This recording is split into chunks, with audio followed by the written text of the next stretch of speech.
बिस्मिल्लाहिर्रहमानिर्रहीम। नबी पाक सल्लल्लाहु अलैहि वसल्लम ने फरमाया, रफ़ाए हाजत की जगह टॉयलेट में मत थूको। ये हुक्म अपने अंदर दो हिकमतें रखता है। टॉयलेट में थूकने से बाद में आने वालों को भी तकलीफ़ होती है, और दूसरा, टॉयलेट्स में लाखों किस्म के जरासीम भी होते हैं। जब हम थूकने के लिए मुंह खोलते हैं तो ये जरासीम हमारे मुंह में पहुंच जाते हैं। ये हमारे लगाव में परवरिश पाते हैं, ये मैदे और फेफड़ों में पहुंचते हैं और फिर ये हमें बीमार कर देते हैं। आपको ये जानकर हैरानी होगी, हमारी नाक जरासीम को फेफड़ों तक नहीं जाने देती। हमारी नाक से सिर्फ केमिकल जिस्म में दाखिल होते हैं।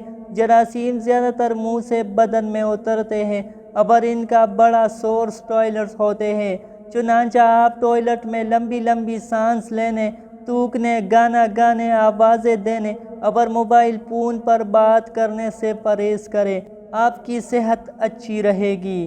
नबी पाक सल्लल्लाहु अलैहि वसल्लम ने फरमाया, फजर और इशराक, गसर और मगरिब और इशा के दरमियान सोने से बाज रहा करो। उस फरमान में बेशुमार तिब्बी हिकमतें पोशीदा हैं। मसलन आज मेडिकल साइंस ने डिस्कवर किया कि कुर्रियर्स पर फजर और इशराक के दरमियान ऑक्सीजन की मिकदार सबसे ज़्यादा होती है। हम अगर उस वक्त सो जाए तो हम उस ऑक्सीजन से महरूम हो जाते हैं और यूँ हमारी तबीयत में बोझलपन आ जाता है। हम आहिस्ता आहिस्ता चिड़चिड़े और बेजार हो जाते हैं। गसर से मगरिब और मगरिब से इशा के दरमियान भी ऑक्सीजन कम से कम तर होती चली जाती है। हम अगर उस वक्त भी सो जाए तो हमारा जिस्म ऑक्सीजन की कमी का शिकार हो जाता है और हम 10 मुहलिक बीमारियों में मुब्तला हो जाते हैं। दमा भी उन 10 बीमारियों में शामिल है। चुनांचा आप ये औकात जाग कर गुजारे, आप पूरी ज़िंदगी सेहतमंद रहेंगे।